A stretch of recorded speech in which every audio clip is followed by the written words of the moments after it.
always enjoy talking. You know, by myself, I'm bipolar, and it's easy for me to get into my depression. And just by talking with Father Don, it helps me out. There are some people who are just a little bit shocked because they don't think we belong there at all, that it's not a place for religious people or upstanding people. I would disagree with that opinion. This is exactly where we should be, where people are, and that's where you're going to find us, in the bars, on the streets, in coffee shops, anywhere that you're going to find people in San Francisco between the hours of 10 and 4. We'll be there. Hi. Hi. You want a party? Well, I'm the night minister. I don't know if I can help you that way. What kind of partying do you have in mind? Oh, you minister. I'm Father Don. Oh, okay. My name's Lyle. I work with the San Francisco Night Ministry. Are you okay? I'm working for Night Ministry, San Francisco Night Ministry. What's your name? Brent. Tracy. Tracy, nice to meet you. Nice to meet you. Each night minister has on her or his appointment card their name. My name is Lyle Beckman on my card, and our crisis line telephone number.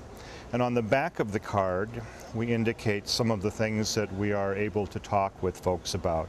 How many times have you called the crisis line, the night ministry? Almost every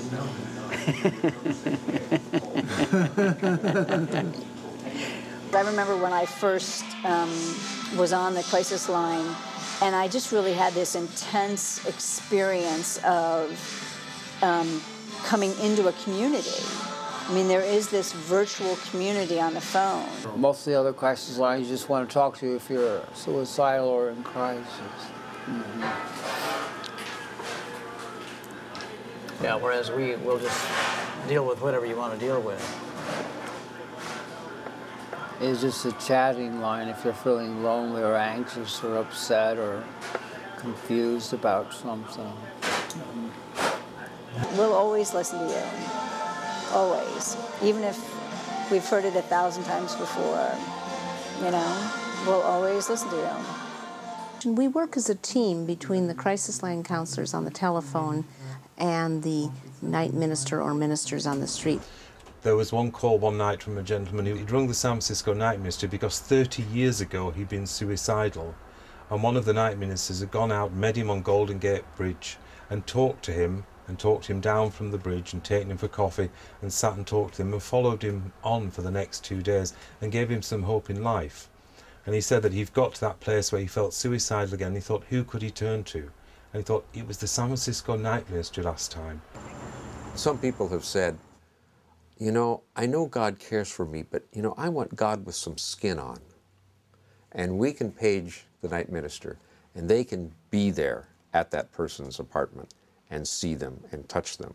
We may have talked to them for 2 hours on the phone, but there's no substitute for the real personal human action that the night minister on the street can give. I'm in a tempting area, the bright lights, you know, and like with the women coming up on you and stuff.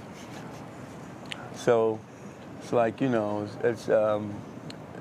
I'm like an expert relapser, you know.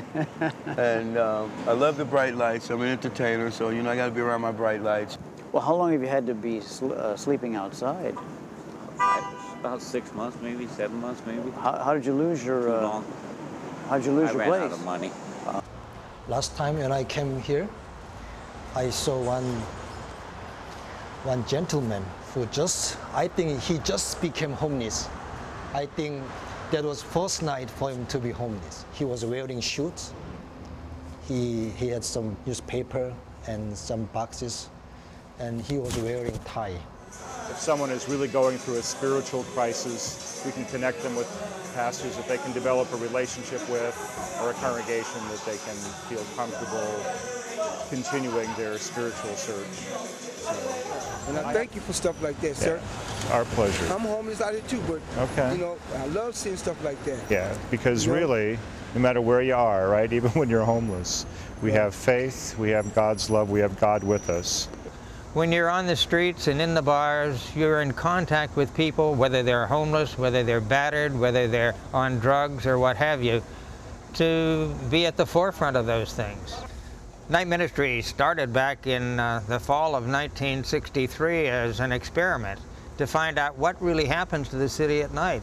What we discovered is that there are only services available to people at night were police, fire, and ambulance. After that, all the churches were closed, social services were gone, and that sort of thing.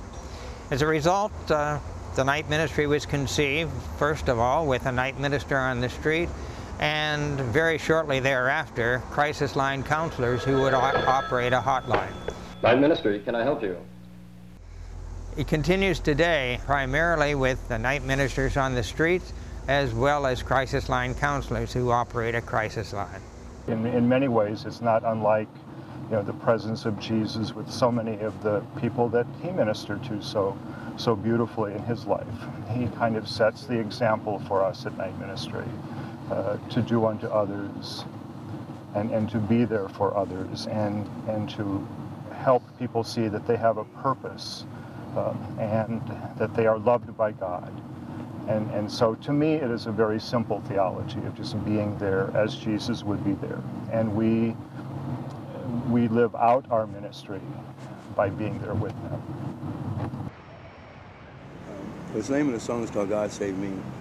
It's also a clean and sober song, but it's just a peaceful song, and the lyrics is all positive. You share it from your heart in a special way. I'm gonna miss you every day. Pray for me and I'll pray for you. You know where you at, you're always welcome back. Stop the violence, please let it go. Let the flowers grow and let all the innocent people go. One day all nations shall have a feast, and God shall play a part when the world is at peace. So you share it from your heart in a special way. I really appreciate it for the craving days. Pray for me, pray for me, pray for me, and I'll pray for you. You know where you at, you're always welcome back. So I'm carrying the torch now, God save me. I wanna be drug free, God save me.